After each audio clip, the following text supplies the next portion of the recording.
sa another story ng aking buhay sa pag-iisang tambay. Yes, part 2 na. Thank you for comment for part 2 kung nag-comment kayo. Anyway, nandito na ako sa Barangay Chaong sa Quezon City Province. Good morning. Yan, little bit foggy kasi talagang bukid siya and may mga bundok din sa paligid. Tara, samahan nyo kami. Maglakad-lakad muna kami saglit para makita namin yung napakagandang view. Pero bago yun, bumalik muna ako. Tinignan ko yung pool. May lamalawang tubig. Wala pa pala. Ayan, tuwang-tuwa naman ng person. First time ko talaga nakakita ng dalandan na puno ng dalandan. Ang gaganda, be. Puro puno ng dalandan sa paligid. Para kung na-ignorante. Kasi madalas ko lang nakikita ang mga dalandan sa tindahan o kaya sa palengke. Di pa ako nakita ng puno ng dalandan.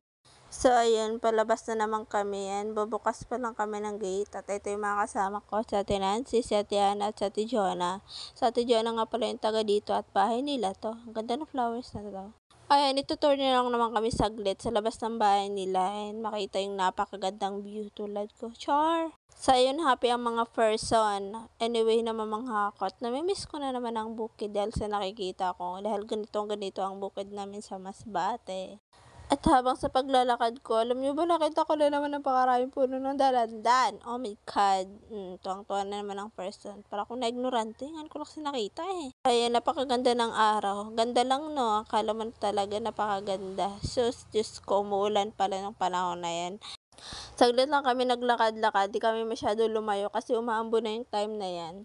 So, ayun, di kami masyadong nagtagal dahil umaambon na, pabalik na ulit kami sa kabila. Ganyan lang naman. Ayan, yung nakikita yung paligid, yun yung nasa labas ng bahay nila Ate Jonah. And yan yung napakagandang view, lalong-lalo na yung bundok. Yung napakaganda ng bundok, ayan o, ang ganda ng ulap. So, ina-enjoy ko lang yung sarili ko dahil last na day namin to and pabalik na kami ng Maynila. Sobrang layo pala talaga, no?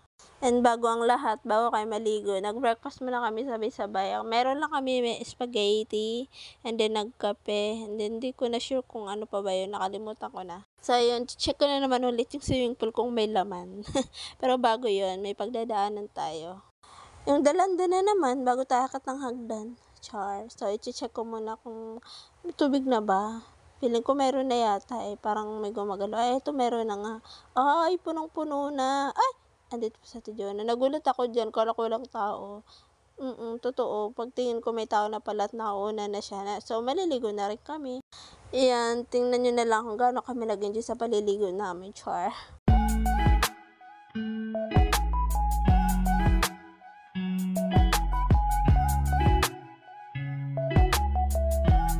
Tapos na kami, sobrang nilalamig na ako dyan. Nanginginig na nga ang person eh.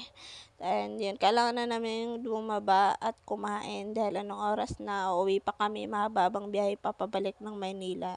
And thank you for the experience sa Jonah. Ayan, binalikan ko na naman si Dalanda. Napaka-obsessed ko dyan sa part na yun kasi bakit ang ganda po. And ganun ko lang nakita yung bunga na yun na galing talaga sa puno. Yun, kakain na kami ng lunch. Yan, bago kami uwi. Thank you nga pala Ate Jonah sa lahat. Salamat sa mainit pagtanggap at pag-aalaga sa amin. Anyway, may bawon pa akong halaman galing sa mama niya. Hiningi ko pa yan. Dahil may little garden ako sa bahay. So, yun, babay na Chaong Batangas. So, hanggang dito na lamang. Thank you sa panonood. Salamat sa pagstay aking mga katambay. Bye! Ingat kayo lagi.